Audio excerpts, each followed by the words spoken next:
La septième mandature a présenté un nouveau visage.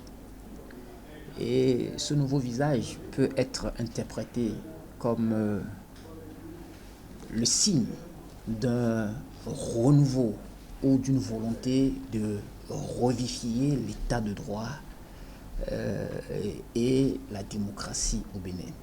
Parce que ceci, quoi qu'on dise, reste l'aspiration profonde au jour d'aujourd'hui de la plupart des Béninois. Alors c'est dire que les défis à relever sont aussi grands et je ne doute pas au regard du profil des nouveaux membres de cette cour que cette cour ne soit pas en mesure de relever ces défis. La cour Djokbenou n'a pas du tout démérité. Avant, il avait des cours qui passaient.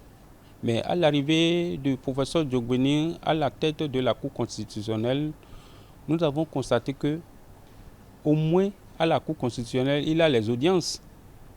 Il a de nouveau. Et la Cour n'a jamais rendu une décision où ça a mené du désordre dans le pays. Donc c'est une Cour avec beaucoup de mérite. Mais avec le renouvellement entier de la nouvelle mandature, les gens peuvent se poser beaucoup de questions.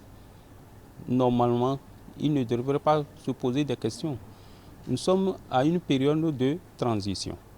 Alors au jour d'aujourd'hui, la majorité des citoyens béninois ont le sentiment que les espoirs qui sont placés, qui ont été placés en cette cour, ont été déçus. Mais comme je le dis, tout dépend voilà, de là où chacun se trouve. D'autres auront le sentiment que la Cour a fait du bon boulot, tandis que d'autres auront l'impression que cette Cour a été au service d'un pouvoir ou des gouvernants. Vu la désignation de ses membres, on peut déjà avoir confiance. Mais automatiquement, la population doit les amener, ils doivent savoir qu'ils ont une grande tâche devant eux. Et ils doivent commencer par travailler en conséquence pour qu'il n'y ait pas de désordre dans le pays. Mais c'est un pays de paix, il n'y aura jamais de désordre. C'est vrai qu'il y a des profils assez impressionnants pour prendre la tête de cette nouvelle mandature. J'ai une pensée particulière au professeur Dorothée Sosa et également à la professeure Dandi Niamou.